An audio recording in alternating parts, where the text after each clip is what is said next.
Hi കൂട്ടുകാരെ, പുതിയൊരു വീഡിയോയിലേക്ക് എല്ലാവർക്കും സ്വാഗതം. അങ്ങനെ ഭാനുവതി അമ്മ പറയാണ്, ഇതെന്താ ഈ വിനയന് എന്ന് ചോദിക്കുമ്പോൾ എൻ്റെ ഭാനുവതി അമ്മ അവൻക്ക് അവൻ്റേതായ ലക്ഷ്യങ്ങളുണ്ട്, അത് ആദ്യം തന്നെ അങ്ങ് മുളയിൽ നുള്ളിക്കഴിഞ്ഞാൽ പിന്നീട് ഇങ്ങോട്ടേക്ക് വരില്ല എന്ന് പറയാൻ കേട്ടോ. പിന്നീടാണെങ്കിൽ അമ്പിളി തിരികെ വീട്ടിൽ വന്നിരിക്കുകയാണ്. അപ്പോൾ മാഷിനോട് കാര്യങ്ങൾ സംസാരിക്കുകയാണ്. അപ്പോൾ ഉടൻ തന്നെ മാഷ് ചോദിക്കുന്നുണ്ട്, ഇനി പോയ കാര്യം എന്തായി രഘു? അപ്പോൾ ഉടൻ തന്നെ അമ്പിളി പറയുന്നത്, എന്താവാൻ, ഞങ്ങളെപ്പോലെയുള്ളവരെയൊന്നും സഹായിക്കാനില്ലല്ലോ, അമ്മയുടെ സ്വർണം ആർക്ക് വേണമെങ്കിലും പണയം വെക്കാം, എന്നാൽ ഞങ്ങൾക്ക് പറ്റില്ലല്ലോ, ഞങ്ങൾ വാങ്ങുമ്പോഴല്ലേ എല്ലാവർക്കും പ്രശ്നങ്ങൾ എന്നൊക്കെ എങ്ങനെ പറയുമ്പോൾ എന്താ ഇവളീ പറയുന്നത് എന്ന് മാഷ് പറയുന്നുണ്ട് കേട്ടോ. ആ സമയം രഘു സത്യങ്ങൾ വെളിപ്പെടുത്താണ്. ഇവള് പറയുന്നത്, കന്യാശ്ശേരി മനയിൽ പോയപ്പോൾ പാർവതി കുഞ്ഞമ്മ കൈയൊഴിഞ്ഞിരിക്കുന്നു, പാർവതി കുഞ്ഞമ്മ നാട്ടിലോട്ട് പോയിന്ന, ചെന്നൈയിലോട്ട് പോയിന്ന, അങ്ങനെ എന്തൊക്കെയോ പറഞ്ഞു എന്ന് പറയണ്ട. ഇത് ഞാൻ മുന്നേ പ്രതീക്ഷിച്ചതാണ്. ഇവളെ കൊണ്ട് ആ സ്വർണം 5 പേർക്ക് ഭാഗം വെക്കാൻ വേണ്ടി അവർ കളിച്ച തന്ത്രങ്ങളായിരുന്നു എന്ന് എനിക്ക് മനസ്സിലായതാണ് എന്നിങ്ങനെ മാഷ് പറഞ്ഞ ഉടൻ തന്നെ ഇപ്പുറത്ത് രഘു ഇവളോട് ഞാൻ പറഞ്ഞതാണെന്ന് പറയുന്നുണ്ട് കേട്ടോ. ആ സമയം സ്വന്തം അച്ഛൻ എന്നെ പറ്റിക്കുന്നു, പിന്നീടാണ് പാർവതി കുഞ്ഞമ്മ ഞാനെന്ത് പറ്റിച്ചു എന്നാ പറയുന്നത്. ഞാൻ അച്ഛനോട് മഞ്ചാടിയുടെ സ്വർണം എനിക്ക് തന്നെങ്കിൽ എന്ന് അച്ഛനോട് ചോദിച്ചപ്പോൾ അച്ഛൻ എന്താ പറഞ്ഞത്, എന്നെ നിഷേധിച്ചു. എന്നാൽ ഇപ്പോൾ നടന്നത് എന്താ കാണുന്നത്, ഇപ്പോൾ ഈ പറയുന്ന ചീരുവിൻ്റെ സ്വർണം അവൾ പണയം വെച്ചു, അവളുടെ അമ്മാവൻ സഹായിച്ചു, അനുപമയുടെ സ്വർണവും കൊണ്ട് 40 പവനോളം കിട്ടി അവൾക്ക് എന്നൊക്കെ പറയുമ്പോൾ ഉടൻ തന്നെ രഘു പറയണം, അതിന് നിനക്കൊരു അമ്മാവനില്ലല്ലോ.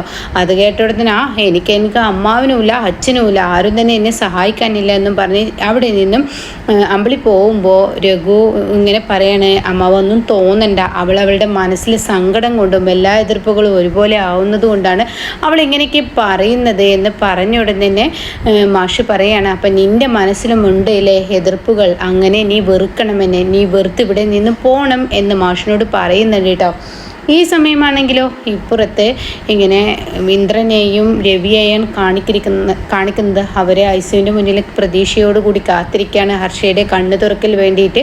അപ്പോൾ സുശീലയും ടെൻഷനോട് കൂടി നിൽക്കുകയാണ്, കുഞ്ഞമ്മയും ഉണ്ട്. അപ്പോഴാണ് ഡോക്ടർ കടന്നു വരുന്നത്. എന്നിട്ട് ആ ഞെട്ടിപ്പിക്കുന്ന ആ സത്യം ഡോക്ടർ വെളിപ്പെടുത്താണ്, ഹർഷ ഇനി കണ്ണ് തുറക്കില്ല, ഹർഷയുടെ ഒരു സൈഡ് മൊത്തം തളർന്നിരിക്കുന്നു എന്ന സത്യം കേട്ടോ. ഇതങ്ങ് കേൾക്കുമ്പോൾ ഇവർ ഞെട്ടിപ്പോവാണ്. എന്താ ഡോക്ടർ ഈ പറയുന്നത്? അതെ, ഹർഷയുടെ കണ്ണ് ഇനി ഹർഷയുടെ ഒരു സൈഡ് തളർന്നിരിക്കുന്നു, ഹർഷയുടെ ഒരു സൈഡ് തളർന്നിരിക്കുന്നു എന്ന സത്യം വീണ്ടും വീണ്ടും ആവർത്തിക്കുമ്പോൾ അത് താങ്ങാനാവാതെ എല്ലാവരും ഷോക്കാവാണ്. സുശീലയുടെ കണ്ണിൽ നിന്ന് ചോരത്തുള്ളികൾ ഇങ്ങനെ ഉറ്റി വീഴാണ്. പിന്നീട് ഹർഷയെ കാണാൻ എല്ലാവരും ഇങ്ങനെ ചെല്ലുമ്പോൾ തൻ്റെ മുന്നിൽ ഹർഷ ഇങ്ങനെ തളർന്നു കിടക്കുന്നത് കാണുമ്പോൾ സുശീലക്ക് താങ്ങാനാവുന്നില്ല. സുശീല കരഞ്ഞും കൊണ്ടിരിക്കുന്നു. രവിയാണെങ്കിൽ വാക്കുകളില്ല, എന്നാൽ കുഞ്ഞമ്മയുടെ കണ്ണിൽ നിന്നും അതുപോലെ തന്നെ സങ്കടങ്ങൾ. എന്നാൽ ഇന്ദ്രനാണെങ്കിൽ മനസ്സിലൊരു കുറ്റബോധത്തോടു കൂടി ഇന്ദ്രനെ അങ്ങോട്ടും ഇങ്ങോട്ടും ഇങ്ങനെ നീങ്ങി നിൽക്കുന്നുണ്ട് കേട്ടോ. ഈ സമയം കുഞ്ഞുമായി സിസ്റ്റർ വരികയാണ്. അപ്പോഴേക്കും ഇന്ദ്രൻ അവിടെ നിന്ന് പതിയെ ബാക്കിലോട്ട് മാറണേ, ഒരിക്കലും ഇനി ആ കുഞ്ഞിനെ താൻ വാങ്ങരുത് എന്ന ആ ഇതോടുകൂടി.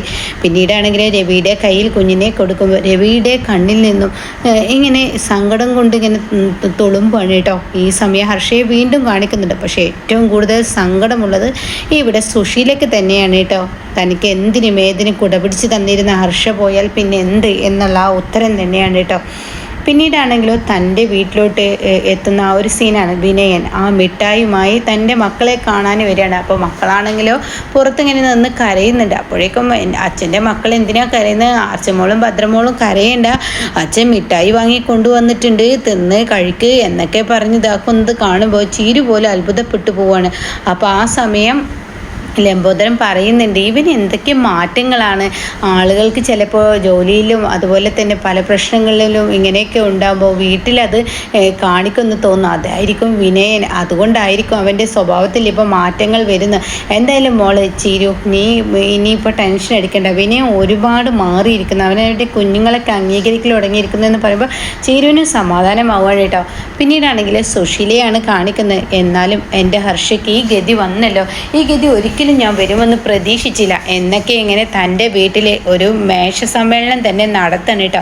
വട്ടമേശ സമ്മേളനം എന്ന് തന്നെ പറയാം. മക്കളും മരുമക്കളും ഒക്കെ ഇരുന്നിട്ട് ഈ പറയുന്ന ശ്യാമും പ്രതിഭയും എല്ലാവരും ഉണ്ട്. എല്ലാവർക്കും ഒപ്പം ഇരുന്നിട്ടാണ് ഈ ഒരു വട്ടമേശ നടത്തുന്നത്. ആ സമയം ഇത് ഇത്ര അത്ഭുതമൊന്നുമില്ല. അമ്മയ്ക്കുണ്ടോ ഒരാൾ വീഴുമ്പോൾ അമ്മക്ക് തളരുന്നത്, അമ്മക്കുണ്ട് അങ്ങനെ ഒരു സങ്കടം. എന്താണ് നീ ഇങ്ങനെ പറയുന്നത്? ഹർഷയുടെ ആ കിടപ്പ് കണ്ടപ്പോൾ എൻ്റെ നെഞ്ചു പൊട്ടി. അമ്മക്കോ നെഞ്ച് പൊട്ടേ. അങ്ങനെ എത്ര തവണ ഓരോരുത്തർ വീഴുമ്പോൾ വീണോടുത്തിട്ട് കുത്തുന്ന സ്വഭാവമല്ലേ. ദേ ഹർഷേ, ദേ സോനെ, ഞാൻ അല്ലെങ്കിൽ ദേഷ്യത്തിലാണ്. അത് കേട്ടോടെ തന്നെ സത്യൻ, എന്താ അവൾ പറഞ്ഞതിൽ എന്താ തെറ്റ്? ഒരു തെറ്റുമില്ല, അമ്മ ചെയ്യുന്ന പ്രവൃത്തി അതാണ്, ഇത് അവൾക്ക് കിട്ടിയതിൽ യാതൊരു തെറ്റുമില്ല.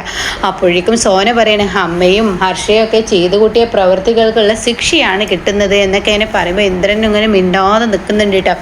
ആ സമയമാണ് എല്ലാവരെയും ഞെട്ടിപ്പിച്ചും കൊണ്ട് പ്രതിഭ പറയുന്നത്, ഇത് ചെറിയൊരു വാണിംഗ് ആണ്. ഇത് അമ്മയും ഇന്ദ്രേട്ടനും ഇനിയെങ്കിലും ജീവിതം നന്നാക്കിക്കോളൂ, അല്ല എങ്കിൽ നിങ്ങളുടെയും ജീവിതത്തിൽ ഇതുപോലെ ഒരു തിരിച്ചടി കിട്ടുമെന്ന് പറഞ്ഞിട്ടോ. ഇത് കേൾക്കുന്ന പ്രതിഭയോട് ഉടൻ തന്നെ സുശീലടി, നീ ഇവിടുത്തെ മരുമകളായാൽ മതി, ഇവിടുത്തെ കുടുംബകാര്യത്തിൽ നീ ഇടപെടേണ്ട എന്നും പറഞ്ഞിട്ട് ദേഷ്യത്തോടു കൂടി അവിടെ നിന്ന് ഇറങ്ങി പോവാണ് കേട്ടോ. പിന്നീടാണെങ്കിലും ഇന്ദ്രൻ ഇങ്ങനെ എന്തൊക്കെയോ ആലോചിക്കുന്നുണ്ട്.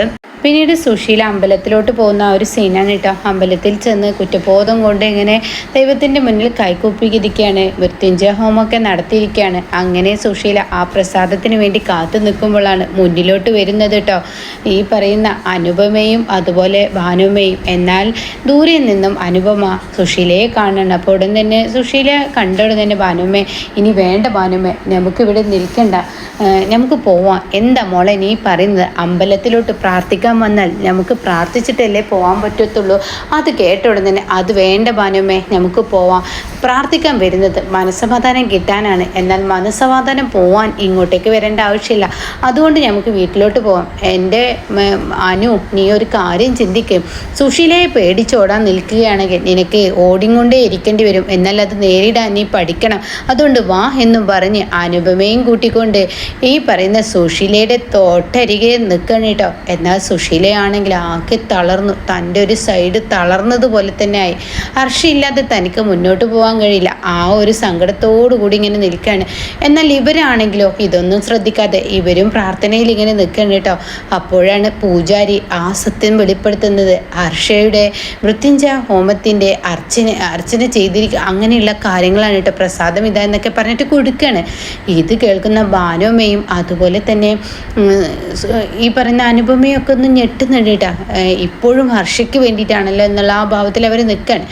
അങ്ങനെ ആ പ്രസാദം ഇങ്ങനെ വാങ്ങിയിട്ട് തൊട്ട് പിറകിലോട്ട് നോക്കുമ്പോൾ കാണുന്ന കാഴ്ച അനുപമയും ഭാനുമയും ആയിരിക്കും കേട്ടോ.